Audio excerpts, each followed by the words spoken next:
안녕하세요. 목요일 비탐성에 오신 모든 빛의 성도님들, 오늘도 여러분들 한 분 한 분 진심으로 환영합니다. 우리 같이 기도하고 오늘 말씀 공부 시작하겠습니다.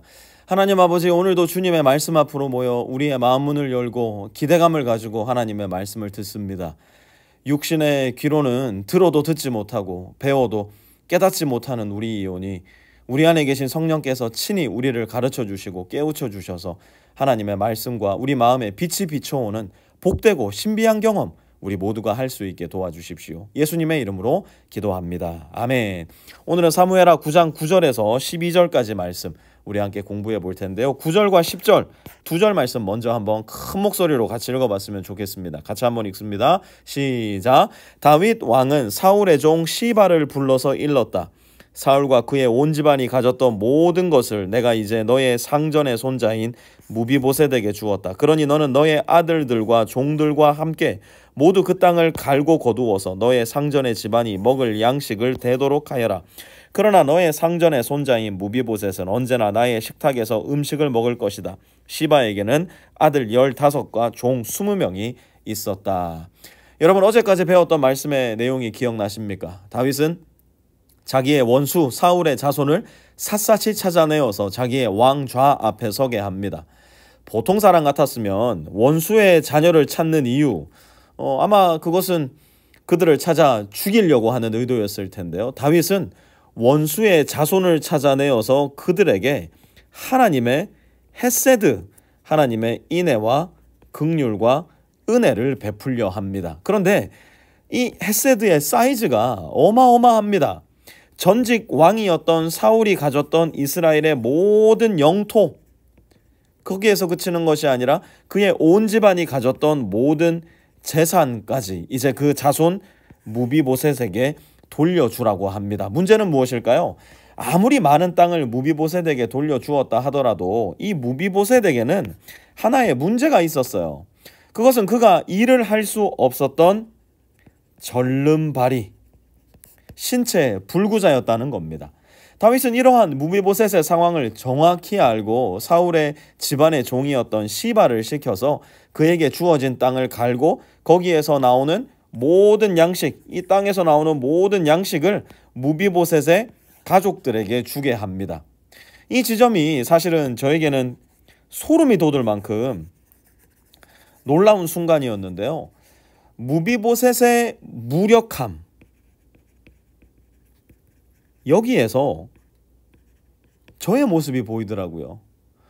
그런데 여기서 끝나는 것이 아니라요, 다윗의 넉넉함에서 하나님이 보이더라고요. 여러분, 우리가 아무리 구원받은 존재라 하더라도요, 우리는 여전히 스스로 이 세상 가운데 하나님의 자녀로서는 도저히 살아갈 수 없는 무력한 존재입니다. 그런 우리의 상황과 실존적인 부족함을 너무나 잘 아셨던 하나님께서는 우리에게 누구를 보내시냐? 바로 성령님을 보내어 주셔서 성령님으로 하여금 우리의 인생을 밭갈게 하시고 성령님으로 인하여 우리가 열매 맺는 인생이 되게 하신 거예요. 이제 내가 구원받았으니 내 스스로 노력하고 분투해서 신앙의 삶을 살아가는 것이 아니라 우리에게 부어주신 성령님의 은혜로, 성령님의 능력으로, 성령님께서 맺게 하시는 열매의 풍성함으로 우리는 여전히 오늘 이 세상을 살아가고 있다는 사실이에요. 11절 말씀도 한번 같이 읽어볼까요? 시작. 시바가 왕에게 대답하였다. 높으신 임금님께서 이 종에게 명령하신 그대로 이 종이 모두 하겠습니다. 그리하여 무비보셋은 왕자들과 다름없이 언제나 다윗 왕의 식탁에서 음식을 먹었다. 아멘. 여러분 한번 생각해 보세요. 지금까지 여러분이 초대받았던 밥상을 한번 떠올려 보시기 바랍니다. 그야말로 상다리가 부러지는, 왜 우리 저 전주에 가면은 백첩밥 밥상 막 이런 거 있잖아요. 그런 식탁 혹시 있으셨는지, 따뜻한 식탁, 정겨운 식탁, 하여튼 간에 여러 가지 종류의 식탁이 있겠죠. 하지만 이번엔 이렇게 생각해 보자고요. 가장 화려하고 가장 풍성하고 더 나아가서 이건 진짜 너무 낭비스럽다 싶을 만큼 너무너무나 분에 넘쳤던 식탁.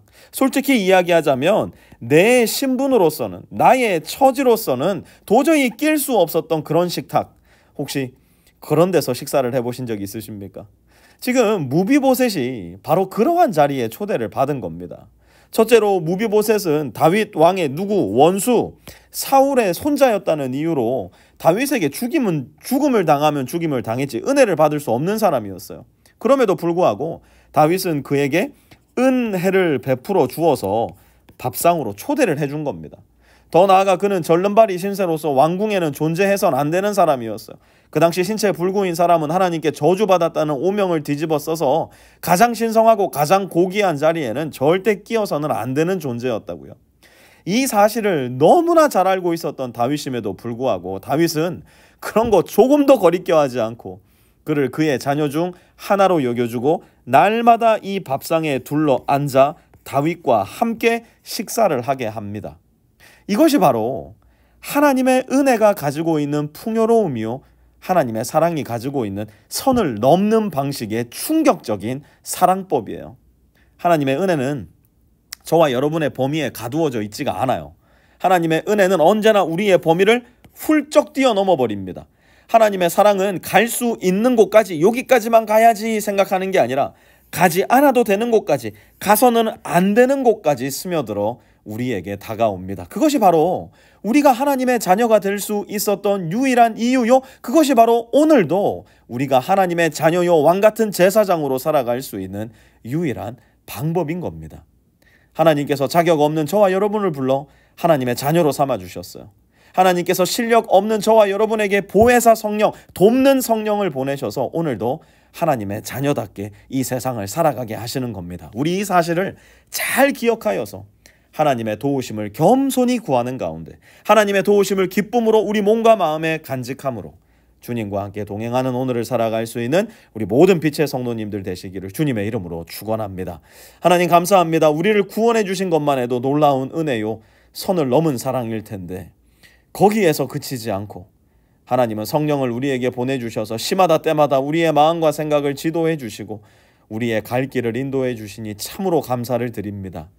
날마다의 삶 가운데 성령께서 말씀으로 들려주시는 이야기 잘 귀 기울여 듣고 순종함으로 말미암아 우리 인생에 끊이지 않고 성령의 열매가 맺히는 복되고 아름다운 삶을 우리 모든 빛의 성도들이 살아갈 수 있게 도와주십시오. 예수님의 이름으로 기도합니다. 아멘.